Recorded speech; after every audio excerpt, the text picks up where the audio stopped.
Class 10th chapter first page number 7 exercise 1.1 question number first use Euclid division algorithm to find the HCF. Clear.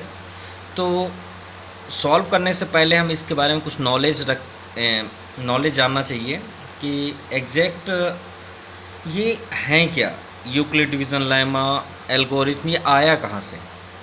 तो मैं आपको बताना चाहता हूँ कि जो यूक्लिड डिवीजन लेमा है वो सऊदी मतलब अरब से इस मतलब के थ्रू पे ये बुक्स में अवेलेबल किया गया है। याद रहे, जैसे कि एल्गोरिथम आप जानते हो कि ये नाम क्योंकि आपके सामने ही है।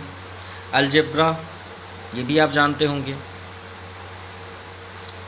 पॉलिनोमियल्स, और याद रहे ये एल करके अगर कोई भी नाम आपको मिलता है तो समझ जाएं आप सऊदी अरब से तो ये मतलब के थ्रू पे ये रिप्रेजेंट किया गया है।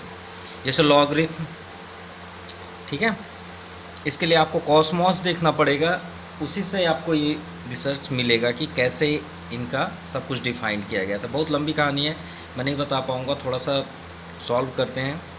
फिर तीसरी बात क्या, चलिए चलते हैं यूक्लिड्स। अभी हमारे पास जो है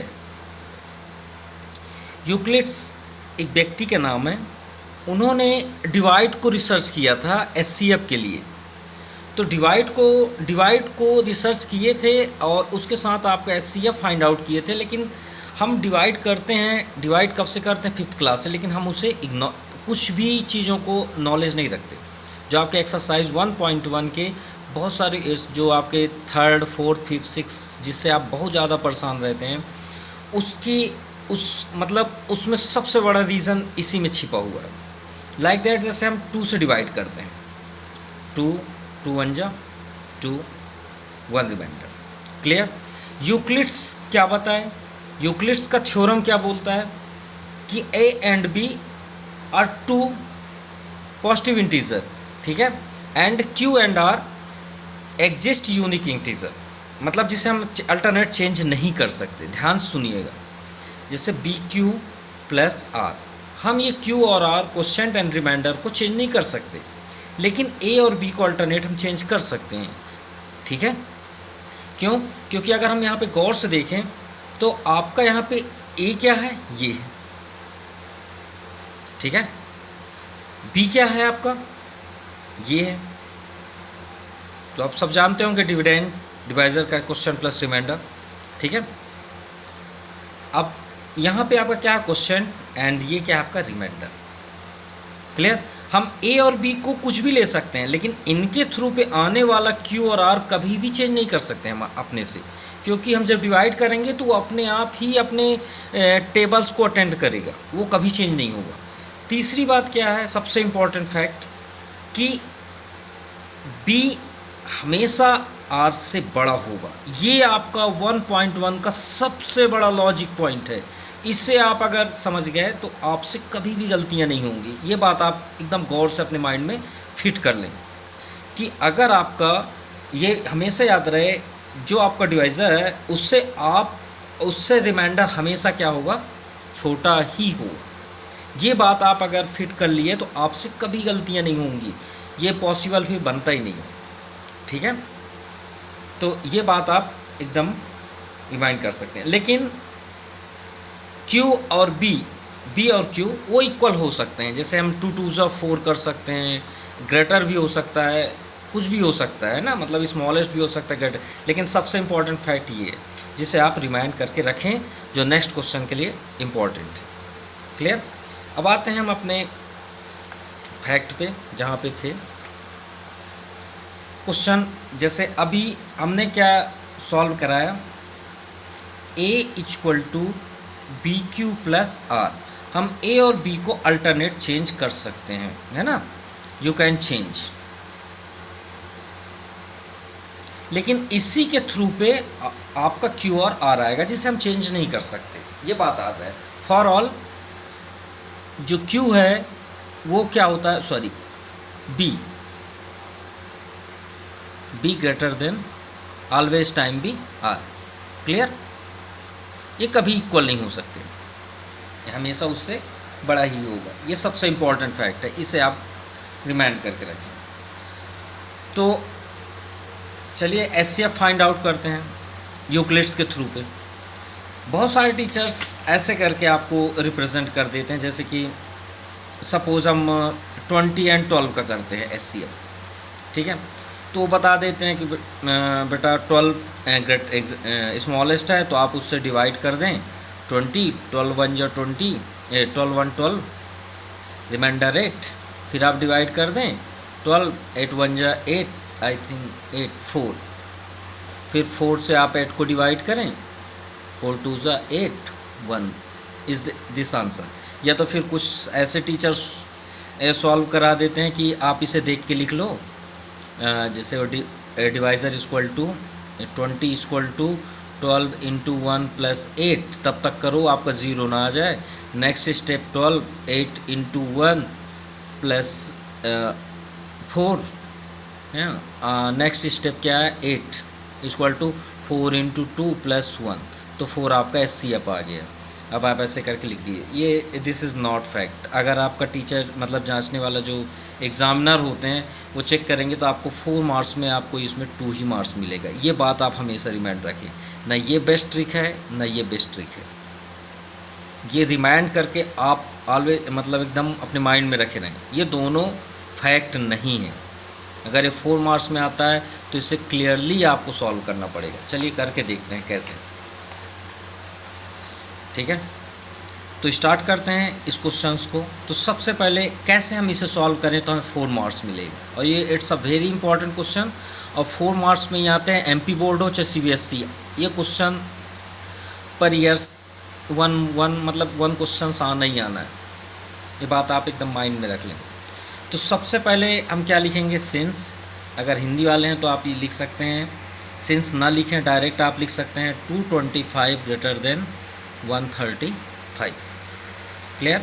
हमने बता दिया कि इन दोनों में बड़ा कौन सा है, हमको ग्रेटेस्ट सबसे पहले हम ये बताना कि ये इससे बड़ा है। क्लियर। अब चलिए सॉल्व करते हैं। तो जो हम सॉल्व करेंगे वो रफ वर्क होगा, जैसे कि इसमें टीचर्स बहुत सारे टीचर्स ऐसे करके दे देते हैं, no this is wrong way. तो सबसे पहले हम क्या करेंगे, जो हमारा ग्रेटेस्ट स्मॉलेस्ट है उससे हम डिवाइज़र बना लेंगे और उसे 225 से डिवाइड करेंगे। क्लियर। अब श्योर है। और एक बात यहाँ पे एकदम रिमाइंड रखें कि ये क्वेश्चन अल्टरनेट चेंज हो सकता है कभी भी। जैसे आप किसी को टीचिंग कर रहे हैं, ये अपने माइंड में एकदम स्पेशली रखें कि सपोज़ अगर हम एक छोटा सा नंबर ले लें 2 सपोज़, और यहाँ हम ले लेते हैं 107। अगर ये क्वेश्चन में आप समझ गए HCF तो समझ जाइए आपसे कभी गलत नहीं होगा। ये सबसे इम्पॉर्टेंट है, 2 एंड 107। कैसे, अगर 2 और 107 में हम सबसे पहले क्या बताएंगे, 107 ग्रेटर देन 2। क्लियर। तो अब हम डिवाइड करते हैं, क्योंकि हमें यूक्लिड्स लगाना ही लगाना है। तो डिवाइड जब हम करेंगे तो 2 से डिवाइड करेंगे 107 को। तो जब 2 से डिवाइड करेंगे 107 को, तो ये नहीं कि हम यहाँ 2 5 जा 10 करें, नो। आपके पास सिर्फ एक ही टर्म है, एक ही बार है। You have only 1 terms. ये नहीं कि आप उसे हर बार करते रहे, बार बार आप डिवाइड करते रहे, no, you have only 1 terms. आपको अगर प्रॉब्लम है तो आप साइड में ले जाके आप इसे डिवाइड कर लें ऐसे, 2 5 जा 10, 7 रिमाइंडर एंड 2 3 जा 6 1। तो आपका कितने टर्म्स में गया टोटल, 53। तो आप यहाँ डायरेक्टली 53 टर्म्स में सेंड करेंगे। ये नहीं कि आपके पास और टर्म्स है, नो, आपके पास सिर्फ एक ही टर्म्स है, क्योंकि हमें यूक्लिड्स के थ्रू पे इस तरह लिखना पड़ेगा जैसे कि हमने यहाँ पे बताया था। ये देखिए आपके पास केवल एक ही बार है, ये देखिए जैसे कि यहाँ पे हुआ है, आप बार बार नहीं कर सकते हैं। इसलिए ये बात एकदम अपने माइंड में प्रिपेयर रखें कि आपके पास सिर्फ एक ही बार है। जैसे 2 से अगर 107 कर रहे हैं तो 53 डायरेक्ट करेंगे, तो कितने क्या हुआ आपका 106 आई थिंक। आपका ये आपका आ गया 1, और फिर 1 से आप 2 को डिवाइड कर दें, 1 2 जा 2, तो ये आपका कैंसिल। 1 आपका HCF, जो जिससे आप डिविजिबल कर रहे हैं वही आपका HCF कहलाता है। ये बात भी आप याद रखिए। क्लियर। नेक्स्ट चलते हैं। तो सबसे पहले सिंस लिखने के बाद आप क्या लिखेंगे, by applying Euclid division lemma to get, किस में कर रहे हैं हम, 225 एंड 135। चाहे तो आप ना लिखें इसे, कोई प्रॉब्लम नहीं है आपको, अगर बड़ा लग रहा हो तो आप bye applying Euclid division lemma बस कर सकते हैं। क्लियर। चलिए, यूक्लिड डिवीज़न लेमा क्या था, A equal to B Q plus R. Clear, यही ना था। चलिए इसमें अप्लाई करते हैं, 225 135, तो 135 आप यहाँ कर लें, 225 यहाँ कर लें। This is rough work, not आप मतलब वहाँ अप्लाई करें फेयर पे, ठीक है। तो 135 225 श्योर है कि 1 टर्म्स में जाएगा, क्योंकि ये 270 समथिंग होगा। अब 1 टर्म्स आप यहाँ पे कर लीजिए, 135 0 9 कट। क्लियर। अब आप इसे स्टॉप करके यहीं पे देखें, हम बताएंगे आगे कैसे प्रोसेस होता है। अब आप इसे अप्लाई कर लें। ए क्या है आपका, ये है। बी क्या है आपका, ये है। ये तो आपको सभी को मालूम होगा, डिवाइजर इक्वल टू डिविडेंड का क्वेश्चन प्लस रिमाइंडर, ये तो आप मालूम होगा ना। अदरवाइज़ आप बुक में एग्जाम्पल से पहले दिया हुआ थ्योरम में आप देख सकते हैं। एंड क्यू एंड आर, ये रिमाइंडर है। अब आप इसे वैल्यू पुट कर दें। ए के प्लेस पे क्या है, 225 इक्वल टू बी के प्लेस पे क्या है, 135 इंटू क्यू के प्लेस में क्या है, 1। रिमाइंडर क्या है आपका, 90। ओके। हमको तब तक प्रोसेस करना है ये प्रोसेस जब तक कि आपका रिमाइंडर 0 ना आ जाए। क्लियर। ये बात आपको स्पेशली याद रखनी है, रिमाइंड करके रखनी है कि ये तब तक हमें सॉल्व करना है जब तक कि यहाँ पे 0 ना आ जाए, यानी यहाँ पे 0 ना आ जाए। क्लियर। तो आप यहाँ लिखेंगे but remainder does not equal to 0। तो डज नॉट इक्वल टू 0, तो वंस अगेन हम क्या करेंगे, इसी को देखेंगे वंस अगेन। अब यहाँ पे हम सोर्स देखते हैं कि 90 रिमाइंडर आया। हमें मालूम है कि 135 बी से हम पहले सबसे पहले हमने क्या बताया था कि बी हमेशा आर से बड़ा होता है। क्लियर। तो बी आपका अगर बड़ा होता है तो यानी बी हम always time B greater than against remainder. तो 90, अब इन दोनों की लड़ाई होगी, बाकी आपको छोड़ देना है इन दोनों की।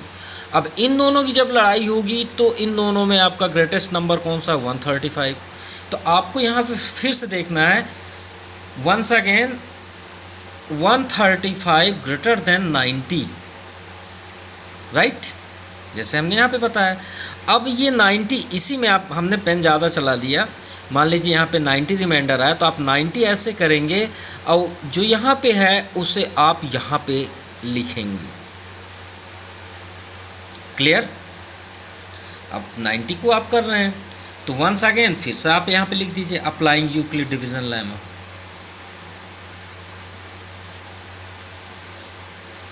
To get. अब आप फिर से डिवाइड करिए, 9 2 जा 180, तो श्योर है कि ये ग्रेटेस्ट है, 1 टर्म्स पे ही जाएगा, तो 90 आ गया। 5 यहाँ पे आपका क्या आ गया, 4। अब आप यहाँ पे स्टॉप रखें, अप्लाइंग किए। अब आप वही फार्मूला क्या था आपका, A equal to B Q plus R, आप फिर से लिख लें। अब आपका यहाँ पे एक बी तो सॉरी ए आपका 135 है, आप 135 यहाँ पे कर दीजिए इक्वल टू बी आपका क्या है 90। क्वेश्चन आपने 1 भेजा, रिमाइंडर आपका 45। अभी भी आपका रिमाइंडर 0 नहीं है। फिर से वंस अगेन, अब तो बहुत इजी हो गया आपके लिए, अब आप बहुत आसानी से कर सकते हैं। सिर्फ आपके लिए एक ही टर्म्स इतना थोड़ा सा मतलब जब फर्स्टली पढ़े होंगे तो थोड़ा सा प्रॉब्लम जनरेट हुआ होगा, अदरवाइज़ ऐसा नहीं है, एक ही टर्म्स जैसे सेम ही है। वंस अगेन आप फिर से अप्लाई करें, तो वंस अगेन में आप फिर से आपको बताना पड़ेगा 90 इज़ ग्रेटर देन 45।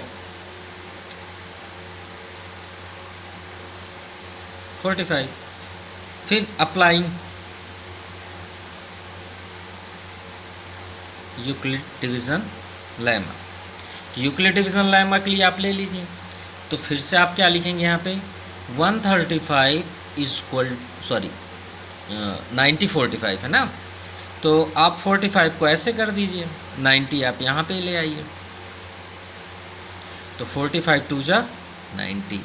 अब देखिए आपका रिमाइंडर आ गया 0, तो 0 किसने मतलब किसके थ्रू पे लाया गया, 45 की, तो ये आपका कहलाया HCF।